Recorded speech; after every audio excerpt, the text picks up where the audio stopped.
दोस्तों नमस्कार, मैं हूं आपके साथ अदिति और आप 4 PM न्यूज नेटवर्क देख रहे हैं। सुप्रीम कोर्ट के आदेश के खिलाफ अब ज्ञानेश कुमार ने वो काम कर दिखाया जो काम राजीव कुमार भी अपने कार्यकाल के दौरान मोदी जी को खुश करने के लिए नहीं कर पाए थे। दोस्तों, फर्जी वोटर के मामले में खुद को बचाने के लिए और आने वाले चुनावों में भारतीय जनता पार्टी की जीत सुनिश्चित करने के लिए चुनाव आयोग अब सुप्रीम कोर्ट के दिए गए आदेश या फिर यूं कहें कि चेतावनी के खिलाफ जाने का फैसला कर लिया है।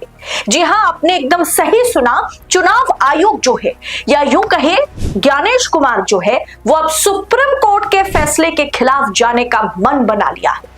दोस्तों, 17 मार्च देर रात को अमित शाह और ज्ञानेश कुमार के बीच एक हाई लेवल की मीटिंग होती है और दूसरे ही दिन अखबार में खबर छप जाती है कि चुनाव आयोग गृह मंत्रालय की मीटिंग हुई रात को और इसमें एक बड़ा फैसला ले लिया गया।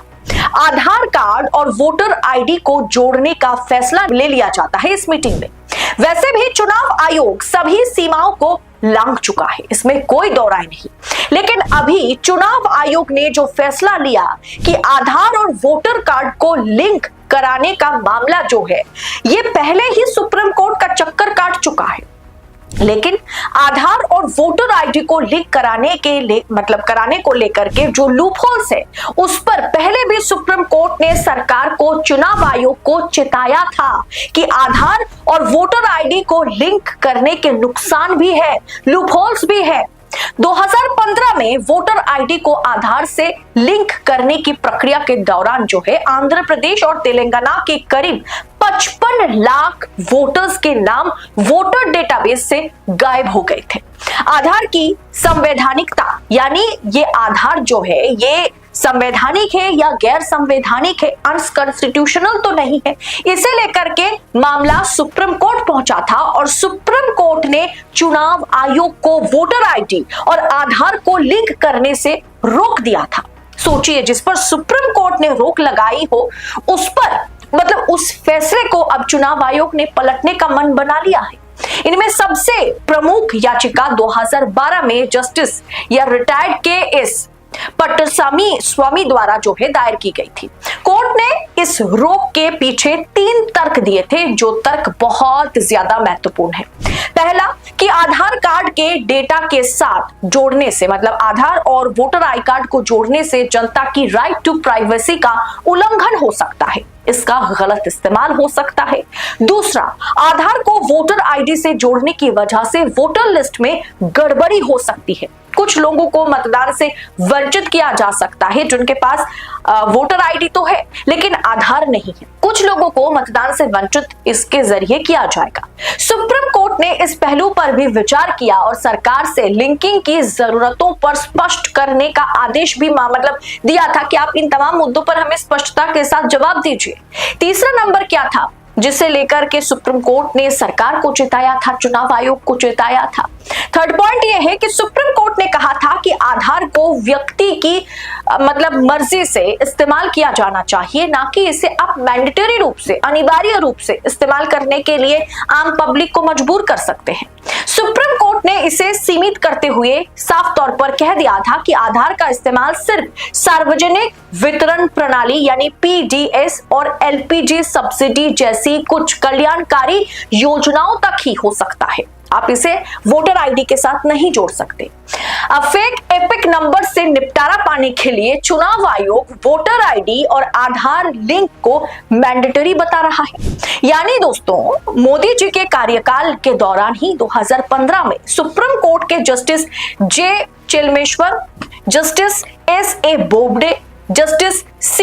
नागपन और 3 जजों की ये जो बेंच थी इसने ये फैसला सुनाया था कि आधार और वोटर की लिंक पर एक तरीके से रोक लगाई गई थी और आधार और वोटर के लिंक को एक तरीके से रेड फ्लैग करार दिया गया था। आज उसी फैसले को चुनाव आयोग बदलना चाहता है। दरअसल सवाल यह भी है कि हमारे देश में सिर्फ 3 से 4% अभी फिलहाल माना जा रहा है कि 3% लोग जो है वो टैक्स पे करते हैं, 2.38 to 3% पब्लिक जो है, क्योंकि अभी तो जनसंख्या नहीं हुई है, उस हिसाब से 2.38 to 3% पब्लिक ऐसे हैं जो टैक्स पे करते हैं। उनमें भी अगर हम देख लें, हमारी जो कुल जनसंख्या है उसमें सिर्फ 4% जनता के पास पैन कार्ड है। दरअसल दोस्तों सवाल यह भी है कि हमारे देश में कुल आबादी के सिर्फ और सिर्फ 3% पब्लिक ऐसी हैं जो एक तरीके से